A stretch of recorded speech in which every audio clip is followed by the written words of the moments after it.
Le soleil de Barcelone cognait comme un marteau sur l'enclume du destin. Louise, les lèvres tremblantes sous le voile diaphane de sa robe de mariée, s'effondra à genoux devant l'autel improvisé de la Sagrada Familia, ses yeux verts noyés de larmes qui n'avaient plus rien de joyeux.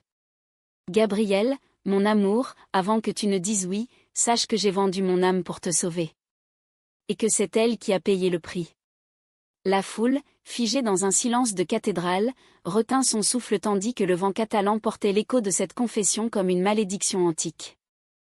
Les rues de Barcelone, ces artères palpitantes de la Catalogne, où le passé gothique se mêle au présent effervescent, étaient le théâtre idéal pour une rencontre qui défiait les conventions.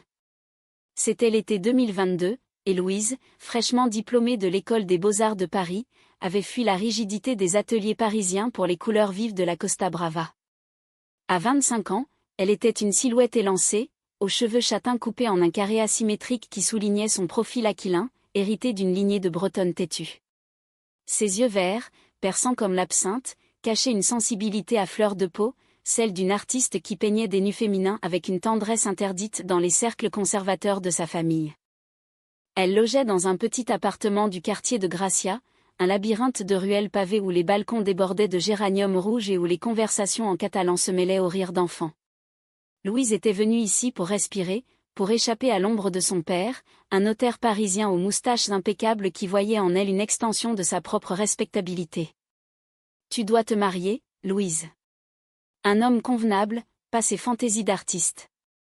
Mais les fantaisies, c'était précisément ce qui la maintenait en vie. Elle passait ses journées à croquer les passants du marché de la Boqueria, capturant la courbe d'un cou féminin sous un foulard flamenco, ou la grâce d'une main olive tendue vers un étal de figues mûres. C'est là qu'elle la vit pour la première fois, Gabriel.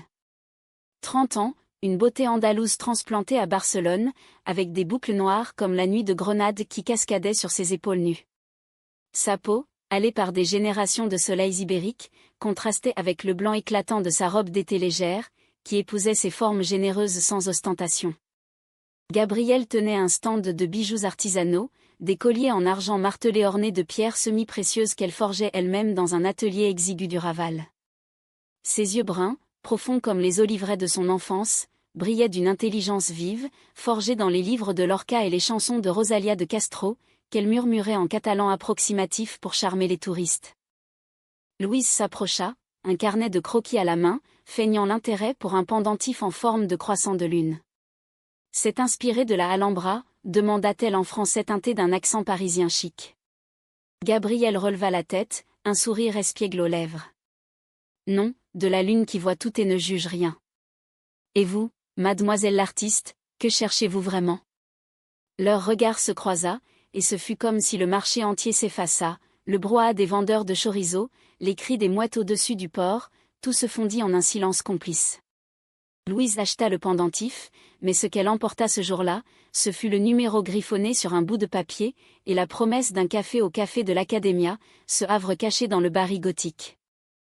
Leur premier rendez-vous fut un tourbillon de mots et de rires. Assise sur une terrasse ombragée, sous les arcades gothiques qui filtraient la lumière en rayons dorés, elles parlèrent pendant des heures. Gabriel raconta son enfance à Séville, où sa mère, une danseuse de flamenco, l'avait élevée seule après la mort prématurée de son père, un pêcheur emporté par une tempête. « J'ai appris à danser pour oublier la douleur, mais c'est dans les livres que j'ai trouvé ma liberté. Lorca m'a appris que l'amour, même défendu, est une flamme qui ne s'éteint pas. » Louise, à son tour, confia ses doutes, la pression familiale, les nuits solitaires à peindre des amantes enlacées qu'elle cachait sous son lit. « En France, on parle de liberté, mais pour nous, c'est une cage dorée. » Bientôt, les cafés se muèrent en promenade le long de la Rambla, main dans la main sous le prétexte d'une amitié naissante. Barcelone, avec sa tolérance flamboyante fierté gaie aux couleurs arc-en-ciel qui défilaient chaque été, devint leur écrin. Elles dansèrent la sardane dans les plazas, leurs corps se frôlant dans la ronde catalane, et partagèrent des nuits sur la plage de la Barceloneta, où le sable chaud gardait encore la mémoire du jour. Un soir, sous un ciel étoilé comme un manteau de velours, Gabriel posa sa tête sur l'épaule de Louise. « Et si on arrêtait de prétendre » murmura-t-elle. Leurs lèvres se trouvèrent, douces et salées par la mer, dans un baiser qui scella un pacte secret, l'amour, pur et rebelle. Mais l'idylle naissante portait en elle les germes du drame. La famille de Gabriel, ancrée dans les traditions catholiques andalouses, avait flairé le vent tourné. Son oncle, un prêtre rigoriste de Malaga, visitait souvent, ses sermons sur la décadence morale résonnant comme des avertissements. La Catalogne est un piège, ma nièce. Retourne aux racines. Louise, de son côté, recevait des lettres de Paris, reviens, ou nous te coupons les vivres. Pourtant, dans les bras l'une de l'autre, elle défiait le monde. Gabriel initia Louise au flamenco, ses hanches ondulant avec une passion qui faisait rougir les murs ocres de l'appartement. Louise peignit Gabriel nu, allongé sur un lit de pétales de jasmin, capturant la courbe de ses seins, la vulnérabilité de son regard. Hiver vint, avec ses pluies méditerranéennes qui lavaient les rues en torrents argentés. Elles fêtèrent Noël dans un mas catalan loué pour l'occasion, décoré de guirlandes de lumière et d'un feu de cheminée crépitant. Là, au milieu des champs de villancicos, Louise glissa une bague en argent, un simple anneau gravé d'un « pour toujours » en occitan au doigt de Gabriel. Pas un mariage, pas encore. Mais une promesse. Gabriel pleura, des larmes de joie qui brillaient comme des diamants. Dans ce pays de passion, nous serons notre propre loi. Pourtant, le destin, ce farceur cruel à la manière de ceux décrits par Zola, avait d'autres plans. Au printemps 2023, la nouvelle éclata comme un orage sur la Sierra Nevada. La mère de Gabriel, agonisante d'un cancer fulgurant, invoqua son oncle sur son lit de mort. « Sauve-la, padré. Sauve son âme de cette abomination. » Les funérailles à Séville furent un rituel de deuil teinté de venin, regards obliques, murmures sur la Française qui la pervertit. L'oncle, un homme au visage taillé dans le granit, aux yeux gris comme l'acier, convoqua Gabriel. « Tu rentres avec moi. Il y a un centre, près de Cordoue. Un lieu de guérison. Pour ton bien. » Louise, alertée par un appel paniqué au milieu de la nuit, sauta dans un train pour l'Andalousie. Le paysage défilait, oliveraies infinies sous un ciel plombé, comme un présage.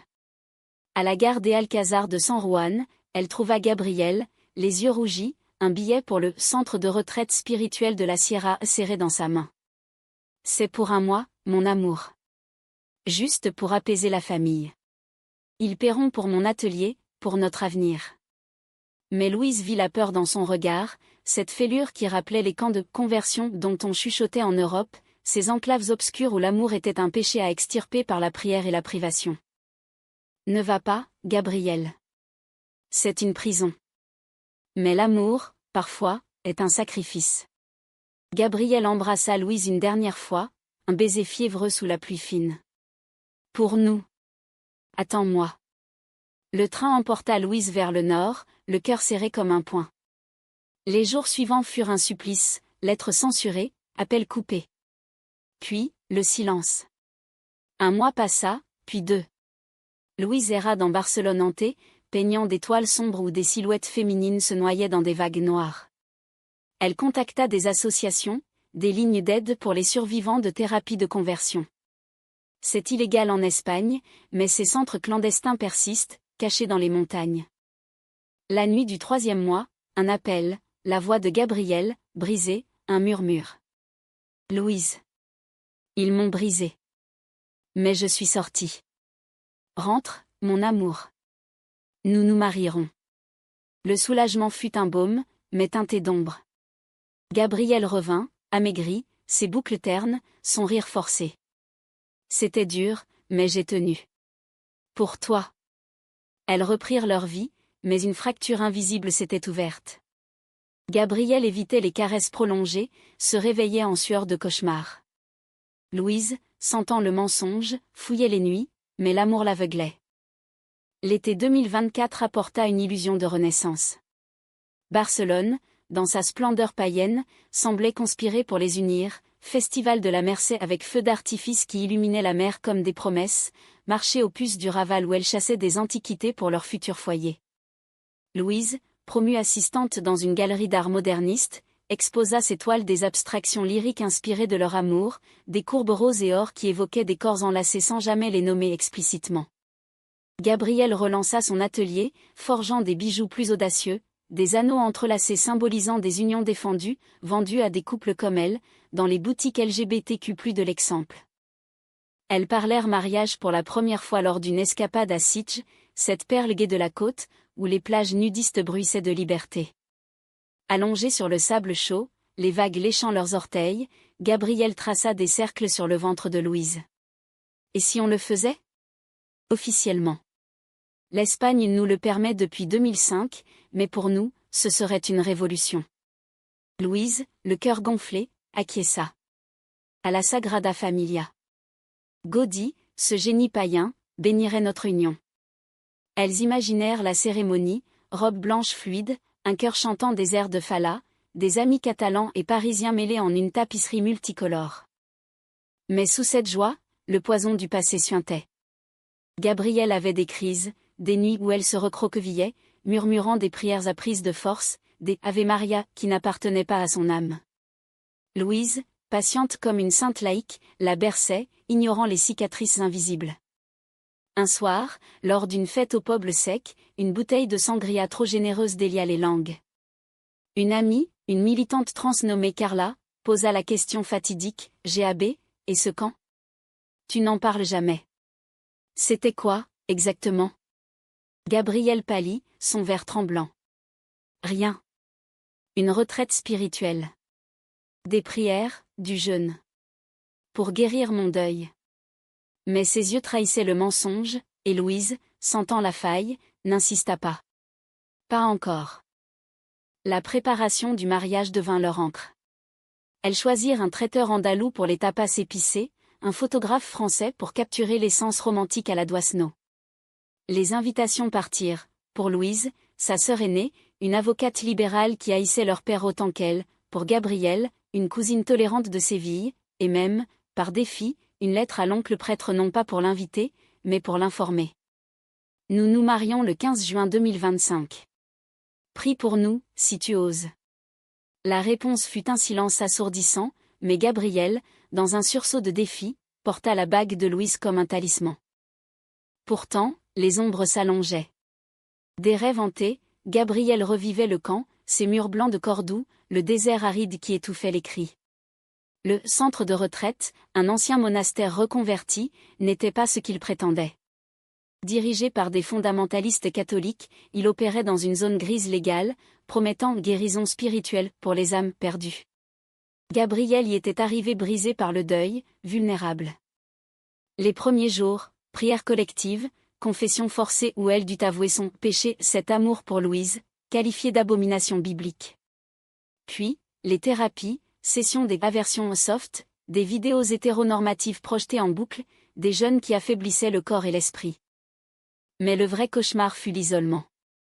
Pas de contact extérieur, sauf des lettres filtrées par les conseillers, des moines laïcs au sourire carnassier. Gabrielle écrivit à Louise des mots d'amour codés en poèmes de Lorca, mais ils arrivèrent censurés, transformés en supplications de pardon. Une nuit, au milieu d'un groupe de partage, une autre femme, une jeune basque nommée Elena, âgée de 22 ans, aux cheveux courts et aux tatouages de roses épineuses, murmura à Gabrielle, « Tiens bon. J'ai payé pour sortir d'ici une fois. Cette fois, c'est pour une amie. » Elena devint son alliée secrète, partageant des cigarettes volées dans la cour, des histoires de résistance. Elles veulent nous briser, mais l'amour est plus fort que leur croix. La révélation vint par accident. Lors d'une thérapie individuelle avec le directeur, un homme au nom de Père Ignacio, un ancien militaire au regard d'acier, Gabrielle craqua. « Je ne changerai pas. Louise est ma vie. » La punition fut immédiate, isolement en cellule, 3 jours sans lumière, seulement le bourdonnement d'un ventilateur et des enregistrements de sermons sur la sodomie. Elena, risquant tout, glissa un mot sous la porte, « Je simulerai la conversion pour toi. Ils me laisseront partir en premier. Utilise mon histoire pour alerter. » C'était le début de la dette. Dehors, Louise n'était pas inactive. Avec l'aide de Carla, elle contacta des journalistes, des ONG comme Cogam, qui traquaient ces centres illégaux. Mais les preuves manquaient. Ils sont rusés, ces salauds. Tout est volontaire, point. Louise peignit sa rage, une toile monumentale, le camp des ombres, exposée anonymement dans une galerie underground, où des silhouettes féminines s'enlaçaient dans des barreaux d'ombre. La presse locale s'empara du scandale, forçant une enquête. C'est alors qu'Elena surgit, échappée du centre sous un prétexte fabriqué. Elle contacta Louise via un burner phone obtenu par des sympathisants. Gabrielle est en danger. Le directeur sait pour ses lettres. Il la garde pour traitement intensif. J'ai dit que j'étais repentie, que j'avais un fiancé fictif. Ils m'ont libérée, mais c'est un piège, ils veulent que tu viennes. Louise, le cœur battant, organisa le sauvetage. Avec Elena et Carla, elles infiltrèrent les abords du centre sous couvert d'une visite familiale. La nuit de l'exfiltration fut un balai de tension, l'une gibbeuse éclairant les cyprès, sentinelle paresseuse. Elena, la plus jeune et agile, escalada un mur, distraya un garde avec une fausse crise. Gabrielle, affaiblie mais vive, sauta dans les bras de Louise dans un bosquet d'oliviers. Tu es venue. Toujours. Elles fuirent vers Séville, où une safe house les attendait, financée par des dons militants. Mais le prix, Elena fut rattrapée. Pour couvrir leur fuite, elle avoua un mensonge avoir aidé une fugueuse. Le centre la punit sévèrement, non pas physique, mais psychologique, des semaines d'isolement qui la brisèrent. Elle en sortit changée, hantée, et disparut dans les rues de Cordoue, refusant tout contact. Elle a payé pour moi, confia Gabrielle plus tard à Louise, les larmes aux yeux. Mais par peur, par honte, elle garda le silence sur Elena, sur le sacrifice. De retour à Barcelone, Gabrielle reconstruisit, pierre par pierre. Mais la fracture persistait, cauchemar, doute. Suis-je vraiment libre ? Louise, sentant l'abîme, décida de forcer la vérité au mariage. Pas de secret entre nous. La date approchait, et avec elle, la tempête. Les préparatifs du mariage devinrent une danse sur le fil du rasoir. Louise, obsédée par les détails, cousait elle-même les voilages de leurs robes, inspirée des mantilles andalouses revisitées en tulle vaporeux. Gabrielle, plus distante, forgeait les alliances, 2 anneaux en or rose entrelacés d'un motif de vigne vierge, symbole de racines entremêlées. Pour que rien ne nous sépare, dit-elle, mais sa voix portait une fêlure. Les invités affluaient. La sœur de Louise, Élise, avec son mari et leurs 2 enfants, brandissant un drapeau arc-en-ciel comme un étendard, la cousine de Gabrielle, Marisol, une professeure de littérature à Grenade, qui récitait des vers de Machado pour chasser les fantômes familiaux. Même Carla, la militante, arriva avec une équipe de reporters discrets, au cas où. Barcelone, en juin 2025, était un brasier de couleurs, les jacarandas en fleurs ourlaient les avenues de violets, et la brise marine portait des effluves de jasmin et de mer. La cérémonie se tiendrait dans les jardins de la Sagrada Familia, cet hymne inachevé à la nature divine, où les tours en construction semblaient percer le ciel comme des prières païennes. Gaudí, avec son mysticisme érotique, aurait approuvé, des vitraux qui saignaient des éclats de lumière sur les robes blanches, un autel de fleurs sauvages cueillies dans les collines de Montserrat. La veille, lors d'une répétition intime au restaurant Botafumero, où les fruits de mer frais rivalisaient avec les rires, la tension éclata. Élise, sentant l'air chargé, prit Gabrielle à part. « Ma sœur t'aime comme une folle. Mais tu portes un poids. Parle-lui. » Gabrielle, un verre de cava à la main, les yeux fuyant vers la mer invisible, murmura, « C'est le passé qui nous hante. » Le camp. Ce n'était pas une retraite. C'était l'enfer. Élise, pragmatique, insista, « La vérité libère. Demain, à l'hôtel, sois entière. » Cette nuit-là, dans leur suite de l'hôtel Majestic, Gabrielle se blottit contre Louise, corps contre corps sous les draps de lin. Demain, tout change. Je t'aime, mais j'ai peur. Louise, caressant ses boucles, répondit, la peur est le dernier rempart de l'amour. Le jour J donna radieux, un soleil catalan qui dorait les flèches de la basilique. Les invités, une centaine d'âmes choisies artistes, militants, familles recomposées, se massèrent dans les jardins ombragés de palmiers. Des guirlandes de bougainvilliers violets cascadaient des arches, et un quatuor à cordes jouait des airs de Debussy, cette mélodie française qui évoquait les brumes de la Seine dans l'air salin d'Espagne. Louise apparut la première, escortée par Élise, sa robe, Un nuage de soie ivoire brodé de perles fines soulignait sa silhouette élancée, ses cheveux relevés en un chignon lâche d'où s'échappaient des mèches rebelles. À 30 ans passés de quelques mois, elle rayonnait d'une maturité conquise, ses yeux verts brillant d'une détermination farouche. Puis vint Gabriel, au bras de Marisol. Sa robe, plus fluide, en lin crème parsemé de dentelles noires, un clin d'œil au flamenco, épousait ses courbes avec une sensualité discrète. Ses boucles libérées dansaient au vent, et son maquillage minimal accentuait ses lèvres pleines, rougies par l'émotion. À 32 ans, elle était l'incarnation de la résilience ibérique, forte, mais fragile, comme une olive mûre sous la peau tannée. Le quatuor passa à clair de lune, et les deux femmes se rejoignirent devant l'officiante, une lesbienne rabbin catalane nommée Myriam, dont la voix chaude portait les vœux comme une bénédiction séfarade. Les mots coulèrent d'abord comme du miel, promesses d'éternité, rires étouffés quand Louise trébucha sur un « je te chéris » en catalan mal prononcé. La foule, émue, applaudit les échanges d'alliances, ces anneaux qui cliquetaient comme des serments. Puis vint le tour de Gabrielle.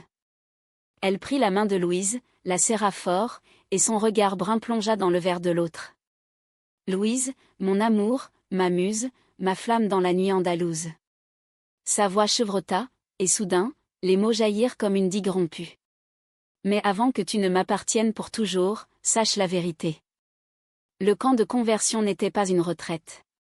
C'était une prison où ils essayaient de m'arracher à toi.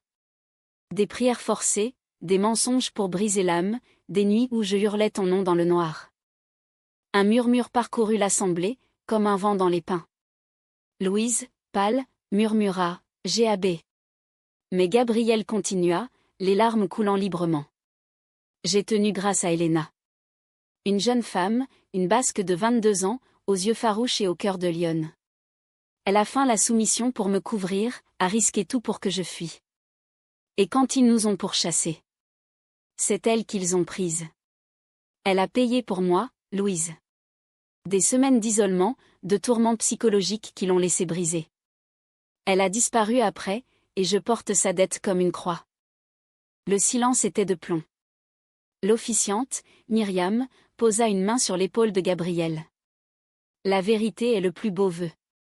Mais la foule bouillonnait, Élise pleurait ouvertement, Carla filmait discrètement pour une enquête future. Et Louise ? Son monde s'effondrait et se reconstruisait en un instant. Elle avait su pour l'exfiltration, mais pas pour Elena, pas pour ce sacrifice muet. « Pourquoi ne m'as-tu pas dit » souffla-t-elle, blessée. Gabriel, à genoux maintenant, le voile de sa robe étalé comme une offrande, répondit, par honte. Par peur que tu me vois faible. Mais aujourd'hui, à notre union, je choisis la lumière. Elena a payé pour notre liberté. Nous lui devons la nôtre. C'est alors que le drame culmina. Parmi les invités, un homme se leva, l'oncle de Gabriel, le padre Ignacio lui-même, arrivé incognito, son col romain dissimulé sous une veste sombre. Son visage, ce granit andalou, se tordit en un rictus de fureur. Abomination. Ce sang traitait pour ton salut, et tu le salis ? Il avança, pointant un doigt accusateur. Elena ?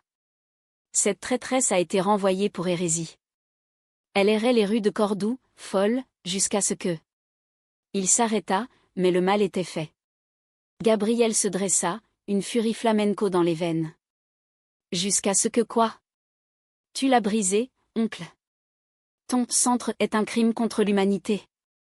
La confrontation éclata, cris, pleurs, la foule se divisant en alliés et en curieux choqués. L'oncle, acculé, cracha, tu paieras, comme elle.